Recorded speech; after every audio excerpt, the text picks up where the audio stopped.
Gente, vamos nessa? Vamos nessa. Vamos nessa. Isso. É para chamar a atenção de vocês. Vamos lá.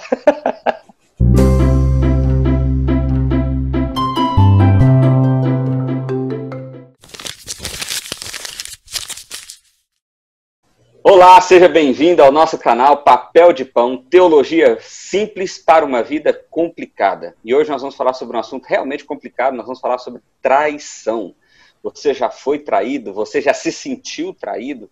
O que você sentiu com tudo isso? Como isso te machucou? Qual o efeito que o Evangelho fez diante de um momento como esse? É sobre tudo isso que nós vamos falar nesse momento. E eu estou aqui com meus três amigos, o Wendel Nunes, direto da Bahia, Jones Fernando, de Goiânia, e Rafael Cobate, de São Paulo. E nós vamos debater esse assunto. Seja bem-vindo. Então vamos lá, vamos começar. Rafa, você já foi traído? Já passou por isso? Como que isso alcançou seu coração? Que tipo de efeito que isso teve? Foi nesse momento que você desistiu do porte de arma? Como é que foi? Eu já fui sim traído. Eu acho que todos nós já passamos por uma situação dessa na vida. Talvez seja o pior sentimento do mundo, né? Sentimento de angústia, verdadeiramente sentimento de angústia. E é o sentimento daquilo que está entalado na garganta. Aquela dor que fica aqui, não desce e nem sobe, você não sabe como se livrar disso. Mas essa traição, né, para aqueles que estão aí atentos para ouvir o que eu vou dizer, não é uma traição conjugal, tá? Graças a Deus, minha esposa é fiel e eu também tenho tido esse momento e espero continuar assim na presença de Deus. Mas, sim, a gente sofreu traição de pessoas que empenharam a palavra com a gente. E, por algum motivo egoísta, essa palavra foi quebrada. A pessoa voltou atrás ou simplesmente não deu satisfação sobre o compromisso que havia sido. Isso dói bastante, principalmente quando a gente fala de ministério, né? Quando a gente fala de pessoas que estão com a gente numa luta de vida ou morte, que é a luta contra o mal, e essas pessoas se colocam... Eu passei por um processo de plantação de igreja, então isso é bem... e as pessoas estão ali falando, não, eu vou lutar com você, pode ficar tranquilo, nós vamos trabalhar isso. Estamos juntos, mas não estamos nada. Quando o negócio aperta, porque plantação de igreja tem muitas dificuldades nesse sentido, quando o negócio aperta, o caboquinho faz, base. E aí você fica com o trabalho dobrado na mão, porque alguém tinha empenhado a palavra com você, e você ainda tem que se virar e ainda sentir a dor da angústia na garganta. Rafa, tem um texto, Salmo 55, verso 4 e 5, Davi está expressando justamente um momento que ele tinha sido traído por um amigo, e ele diz o seguinte, olha só, dentro do meu peito, meu coração acelera, o terror da morte se apodera de mim, sou tomado de medo e pânico e não consigo parar de tremer. Interessante isso, né? Ou seja, é exatamente isso. Quer dizer, então, que mesmo nós somos cristãos, nós passamos por situação de traição, talvez esse seja o primeiro aspecto para a gente deixar claro aqui, e sim, isso alcança o nosso coração, ou seja, o medo toma conta, o pavor, a coisa pega mesmo. É isso mesmo, Jones? Como é que é? É isso mesmo. Eu queria contar aqui um caos pessoal, né? Da adolescência, já que eu sou mais próximo da adolescência e o Wendel mais longe. Então eu vou contar aí sobre a adolescência, né? Na adolescência, eu lembro, eu tive uma namorada e, infelizmente, eu sofri uma traição dessa namorada. Eu era um adolescente de 13, 14 anos, era muito novo. Não devia nem estar namorando, né, Jones? Não devia nem estar namorando. Com certeza minha filha só depois dos 18. Foi bem feito, então. Mas a inocência, uma coisa que é interessante, o porquê que marcou? Porque era aquele amor inocente, o primeiro amor, o primeiro namoro, e marcou muito isso, porque foi até num lugar bastante que não poderia ter acontecido, né? Um lugar bastante improvável. Em uma viagem missionária, essa pessoa ficou com um rapaz. E depois me contou em frente à igreja, eu lembro até hoje, e aquilo me quebrou totalmente. E eu compus um versozinho de um poema mais ou menos assim. Olha só, ele tem escrito até hoje.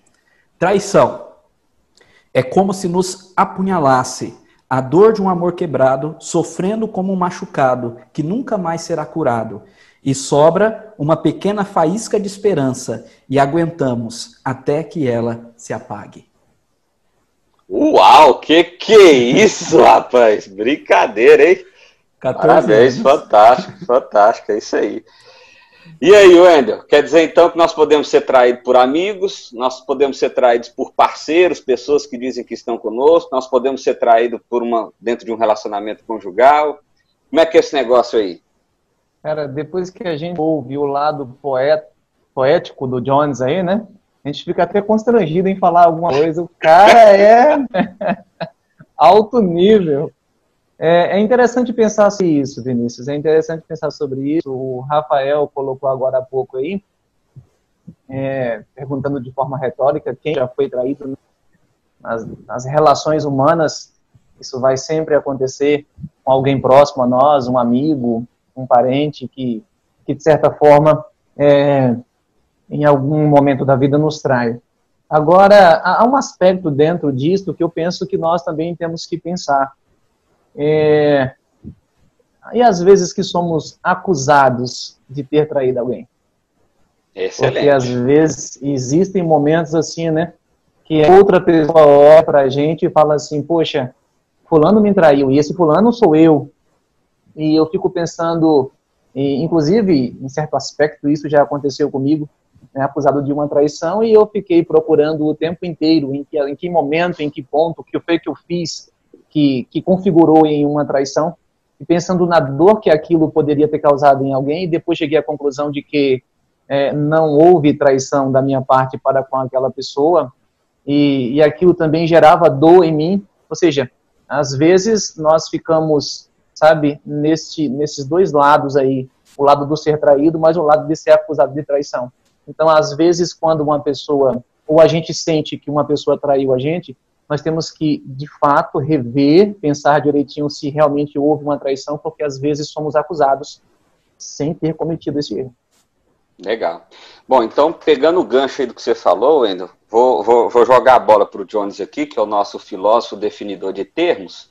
O que seria, então, uma traição, Jones? Para a gente trabalhar com uma coisa mais objetiva, né?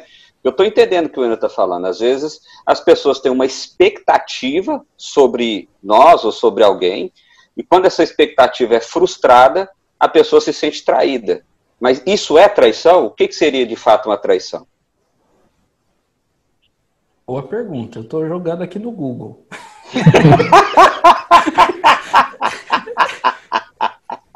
Ó, traição, segundo o Google.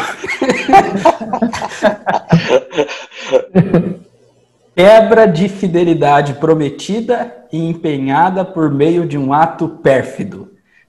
Deslealdade.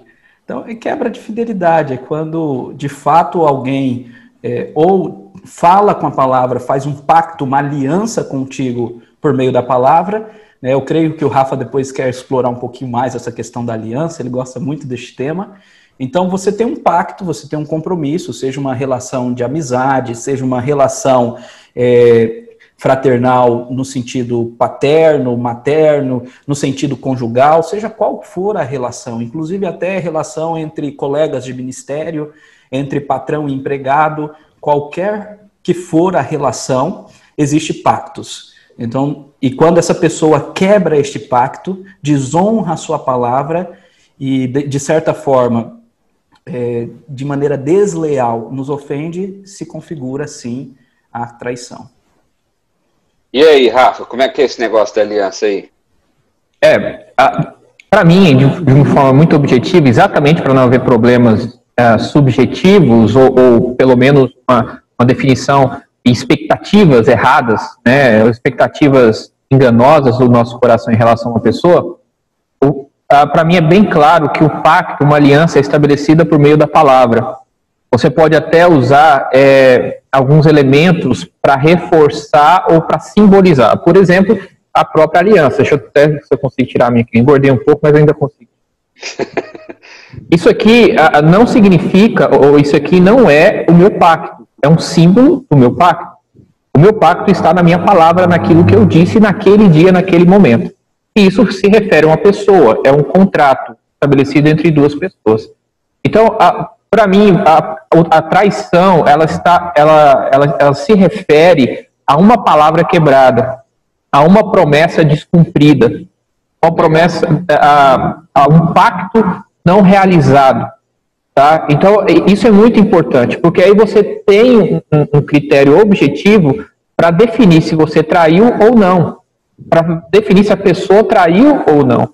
Tá? E aí, só para finalizar aqui, a gente pode falar de vários pactos na Bíblia, o principal deles é em relação a Deus com o homem, se o Jones quiser explorar isso, fique à vontade, mas eu gostaria de deixar só um texto aqui para vocês entenderem a importância disso em relação na relação entre nós e Deus. Quando a gente vai para o Salmo 15, ele fala da perfeição do cidadão dos céus, qual que é o critério para você estar diante de Deus. É claro que ele coloca uma questão quase impossível, que a gente sabe que se cumpre em Cristo.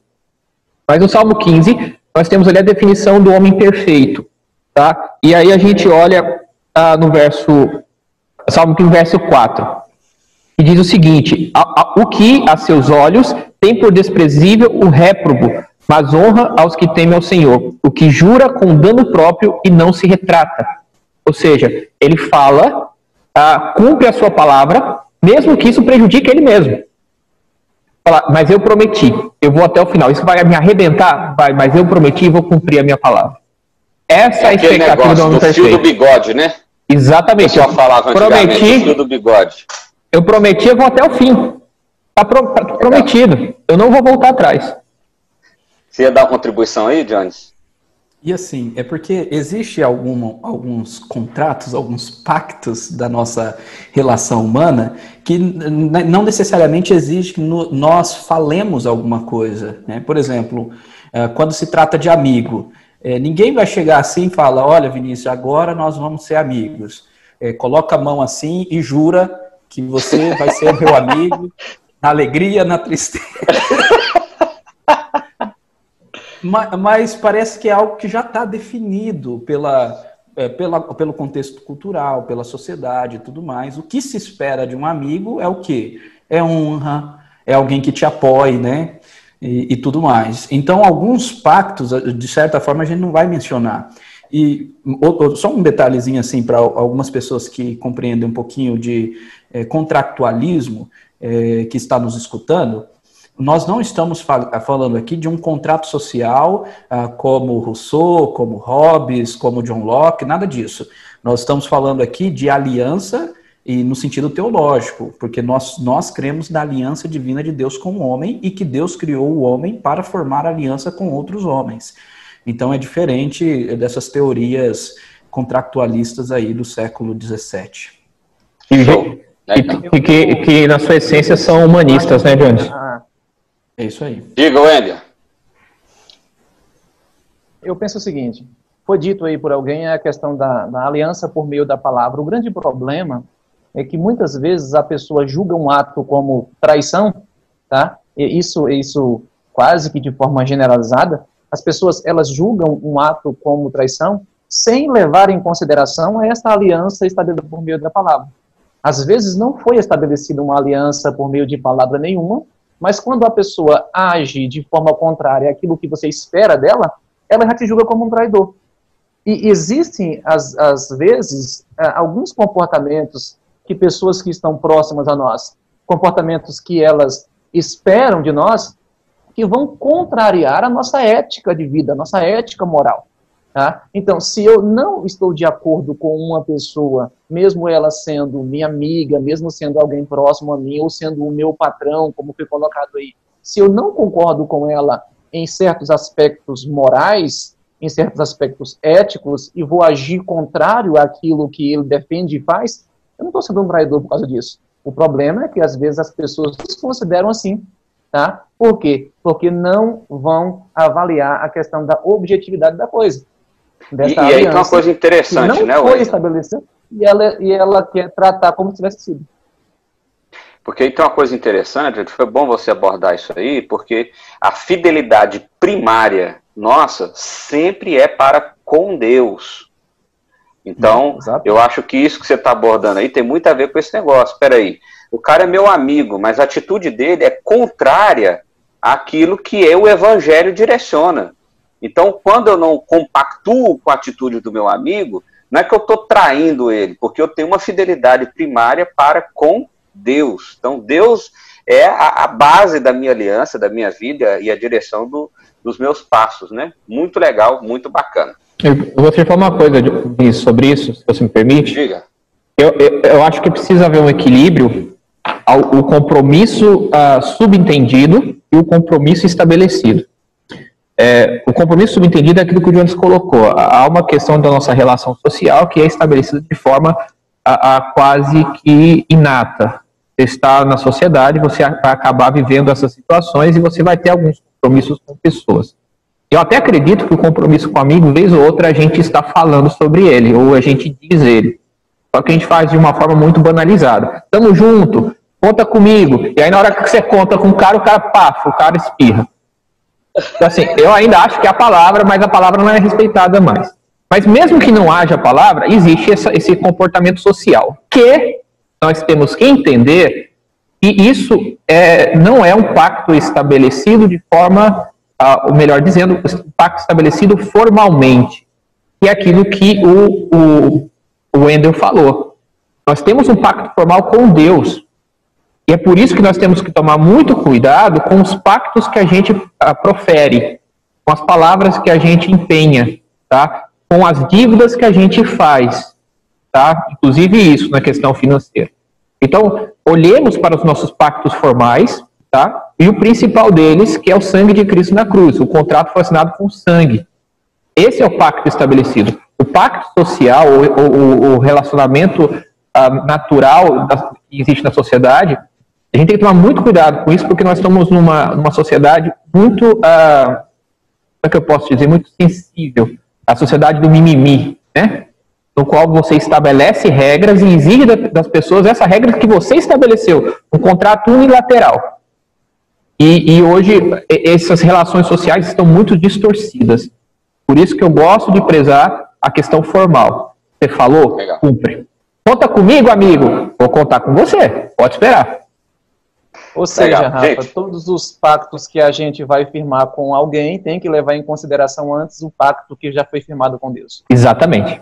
Glória a Deus, é isso aí. Por isso que eu gosto de vocês são crente mais.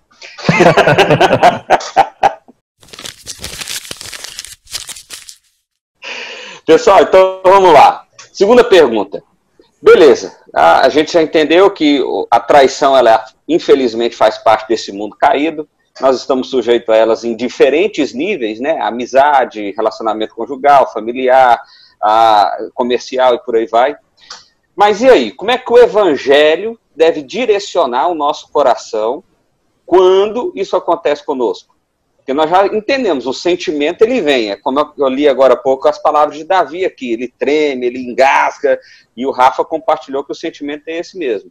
Tá, mas beleza, fui traído, o sentimento chegou, e aí? O que eu tenho que fazer? Qual que é o passo? Como é que o evangelho vai direcionar a minha vida? Bom, eu já deixei aqui pronto um texto que eu gosto muito, que é o texto do Salmo 4, no versículo 4, que diz: irai-vos e não pequeis, consultai no travesseiro o coração e sossegai. Esse texto, ele está no contexto de homens que estavam mentindo contra Davi, estavam levantando mentiras, calúnias contra Davi. A mentira, a calúnia de certa forma, uma forma de traição, até porque era uma mentira que muitas vezes era levantada por aqueles que eram do mesmo povo de Davi. Vamos lembrar que Davi foi traído pelo próprio filho, e o filho perseguiu. Então aqui nós temos mentiras, calúnias sendo levantadas contra Davi. E Davi diz, olha, a ira não tem como evitar. A gente fica irado, fica chateado, fica com nó na garganta, querendo chorar, fica com esse punhal enfiado no coração. Essas coisas acontecem. Mas o que nós devemos fazer? O texto diz, consultai no travesseiro o coração e sossegai. Aqui, claro, linguagem figurada, está dizendo para nós entregarmos para Deus. É colocar o travesseiro em cima da cabeça e chorar e entregar para o Senhor. Quem nunca fez isso? Né? Quem nunca chorou no travesseiro? Então, consultai no travesseiro o coração e sossegai, entrega para o Senhor. Oferecei sacrifício de justiça e confiai no Senhor. É mais ou menos isso que Paulo está dizendo em Romanos 12, quando ele diz, não torneis mal por mal, esforçai-vos por fazer o bem perante todos os homens.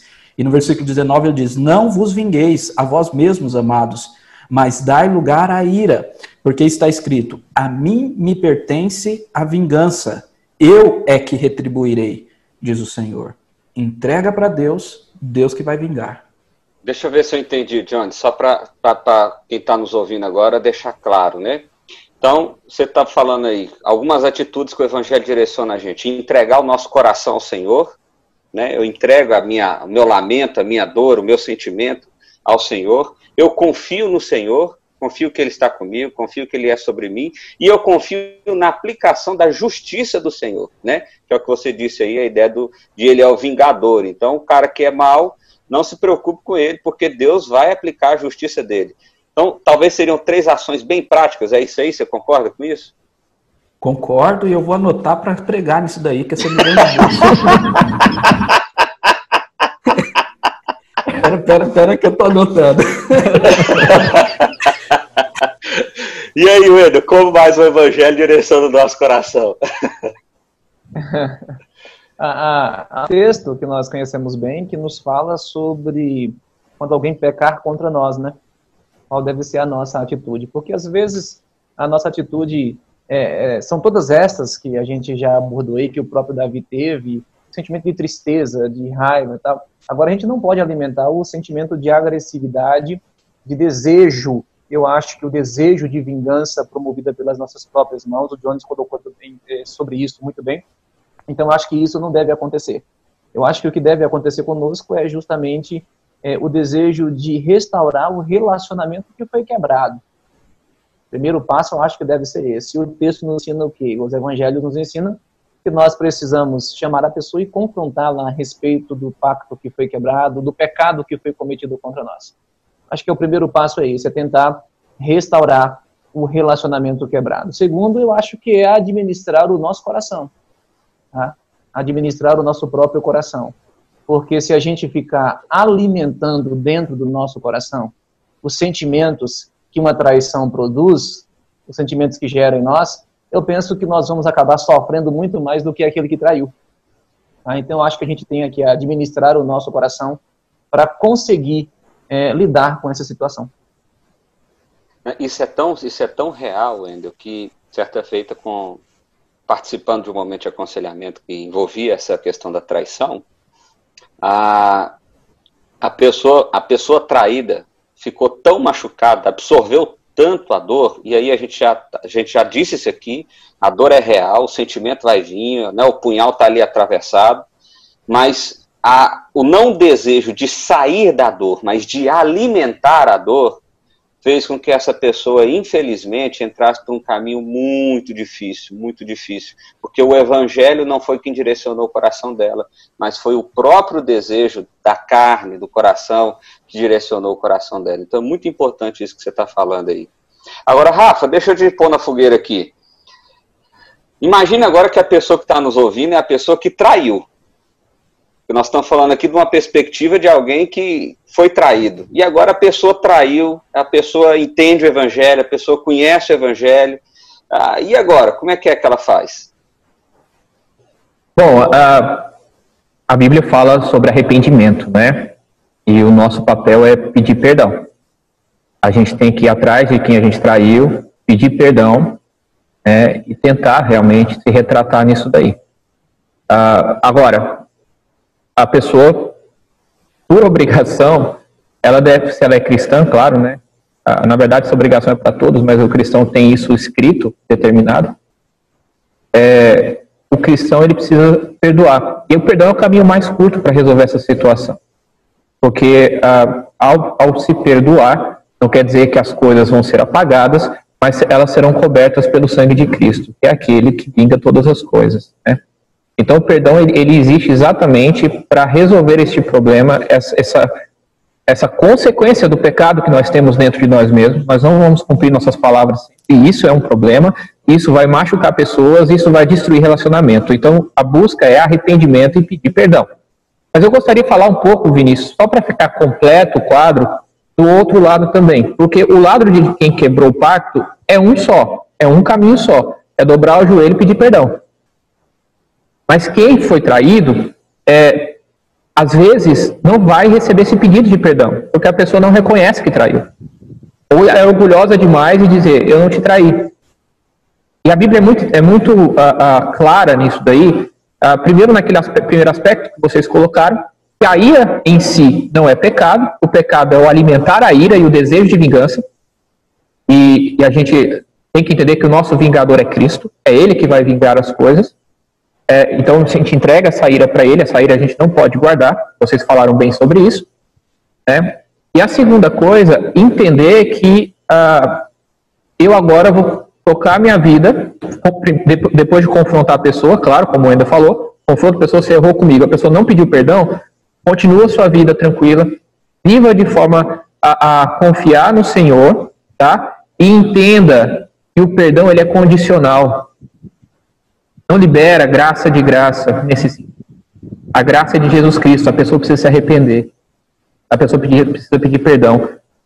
Eu esqueci o que você fez. Não, peça perdão. Você errou comigo.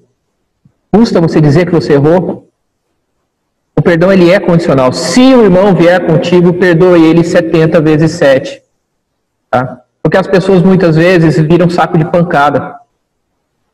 As pessoas erram com elas o tempo todo. E ela diz, não, isso ela vai guardando lá dentro. Ela vai guardando lá dentro. Ela vai guardando lá dentro. Primeira coisa, entrega isso para Deus.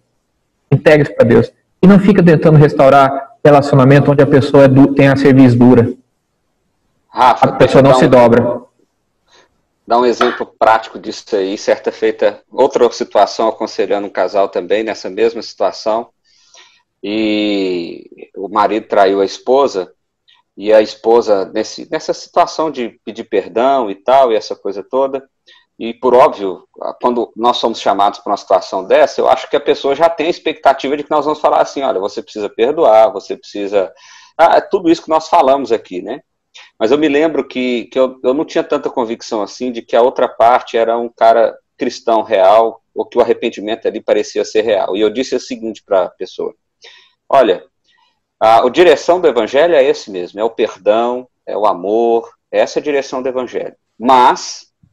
isso de acordo com um arrependimento genuíno e verdadeiro. Então, eu quero dizer para você o seguinte, se você não tiver essa convicção, não existe perdão a ser dado. E se você tem essa convicção agora, mas isso vai acontecer ou acontecerá daqui a algum tempo novamente, então significa que a primeira vez não houve arrependimento nenhum, porque não houve mudança. Porque as pessoas esquecem isso. Arrependimento não é pedir desculpa. Arrependimento é arrepender-se profundamente daquilo que foi feito e mudar a direção dos passos, mudar a direção da caminhada. E foi exatamente o que aconteceu. A pessoa voltou a ser traída novamente, e aí numa segunda conversa, eu já com muita tranquilidade no coração, como pastor, e talvez alguém esteja ouvindo isso aqui agora e vai se sentir escandalizado, mas disse aquela pessoa, falou, olha, não existe perdão a ser dado aqui. Não há arrependimento, não existe perdão a ser dado, não há como continuar uma caminhada se não há arrependimento. E de fato aquele casal acabou se separando e tal, e a coisa foi nessa direção. Então, só compactuando aí de forma mais prática com isso que você acabou de dizer, né? Porque às vezes alguém está nos ouvindo aqui e já perdoou o marido 25 vezes pela mesma atitude, ou a esposa 25 vezes pela mesma atitude. Meu irmão, assim, é difícil dizer isso, como pastor a gente sente dizer isso, como alguém que entende o evangelho é complicado dizer isso, mas se não há arrependimento, não há perdão, né? E essa é a lógica do evangelho, as pessoas que não se quebrantarem de coração, elas vão para o inferno, elas não vão para o céu. O perdão, ele é condicional, a gente precisa entender isso, ele não é de graça, o preço que foi pago foi muito alto, Jesus morreu na cruz, é o que eu costumo dizer, a graça não foi de graça, Jesus pagou um preço. É nós que recebemos de graça, mas a partir do arrependimento que o Espírito Santo, o Espírito Santo opera em nós. Da mesma forma, acontece no relacionamento humano. É necessário arrependimento. É que você fala, a mulher fica 30, 40 anos, às vezes, sendo traída pelo marido e vem com a conversa seguinte, Deus mandou perdoar. Não é assim. E aí, Wendel, parece que ficou tenso agora a conversa aqui, rapaz. O negócio aqui agora, o clima deu uma fechada aqui. O que você acha desse negócio todo? Esta é a interpretação. Para mim também esta é a interpretação. Não existe o que perdoar se a pessoa não se arrepende. Perdão é dado quando a pessoa se arrepende. Eu sempre falo isso, inclusive, para a igreja. É interessante isso, porque eu me lembro que na igreja que estou pastoreando hoje, a primeira vez que eu falei isso para a igreja, gerou um choque. Gerou um choque, porque o que as pessoas tinham ouvido até então, segundo elas, era que o perdão é incondicional, que você deve perdoar sempre, a pessoa te fere e você perdoa. E eu disse, afirmei naquela ocasião, que não, que se nós não nos arrependermos, Cristo não irá nos perdoar. E esta é a base do meu relacionamento com o próximo também. Isso o Rafael colocou de forma muito bem colocada aí. Eu só perdoo o próximo se ele se arrepender. Se não há arrependimento dele, então não tem porquê e nem tem o que eu perdoar. Interessante. E aí, Jones? Parece que o Jones está concordando muito com isso, não. Eu acho que eu sou mais da posição mais tradicional. Mas eu concordo, né? Ó, eu tô com uma auréola aqui, vocês estão vendo ali, né? É a santidade, é a santidade. Então, eu concordo que deve haver arrependimento. Você tá ficando careca assim, ó, você tá achando que é auréola. Careca com muito cabelo ainda. Deixa eu falar só uma questão que é importante. Por mais que o perdão seja condicionado, e de fato, né, deve haver um arrependimento, mas na verdade são duas questões. A primeira é que nós temos que tomar cuidado em tentar, muitas vezes a gente não consegue entender se realmente a pessoa se arrependeu ou não, porque a gente não tem acesso ao coração. Então, se a pessoa está pedindo perdão, eu normalmente falo, né? Porque o ato de se levantar, ir até a outra pessoa e falar, em toda fala existe uma intencionalidade. Então, isso já é notável. Claro que nós vamos saber pela prática posterior a isso, mas nesse ato eu já concedo perdão, porque já teve algo Excelente, que a fez levantar. E a segunda coisa é que perdão é condicionado ao arrependimento, então significa que a pessoa que nunca me veio pedir perdão e nunca se arrependeu, eu posso guardar isso no coração? Nunca. De maneira alguma. O princípio primário continua, entrega para Deus. Você tem que entregar para Deus. Então, talvez seja dois níveis de perdão diferentes, né?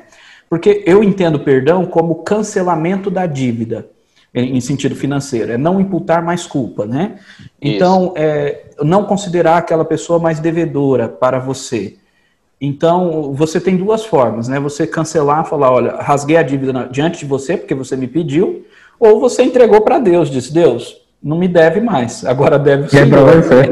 Excelente, John. Excelente, excelente.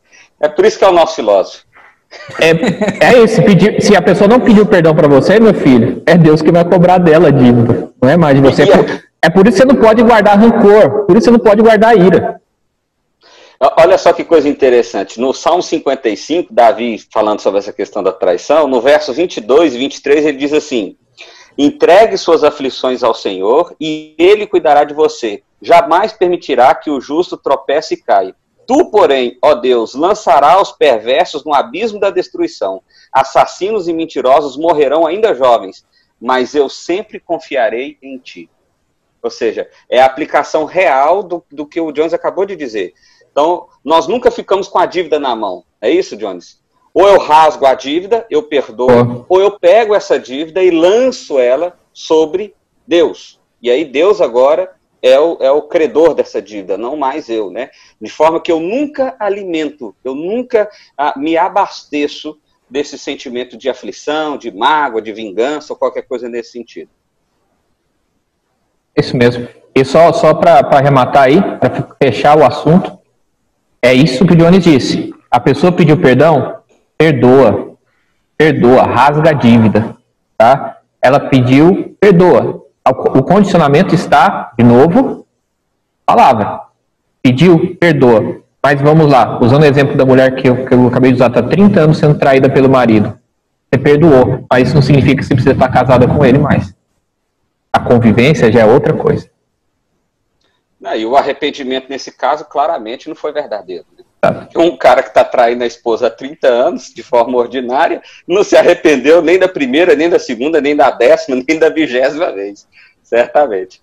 Gente, show de bola. Acho que a gente explorou legal aqui o assunto traição e entramos, então, um pouco sobre a questão do perdão. Então, uma última palavra aí que vocês queiram deixar, dizer. Wendel, começa aí para nós. Ontem você demonstrou muita preferência ao Rafael em relação a mim. Eu estou esperando pedido de perdão, porque senão eu vou entregar para Deus, viu?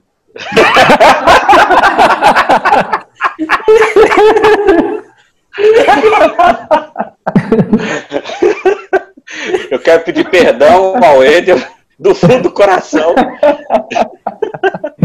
Que não existe essa preferência. Rasguei a dívida. Rasguei a dívida.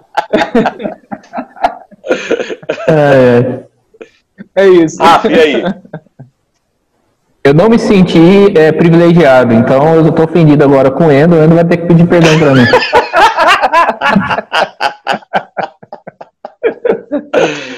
Eu só falei isso.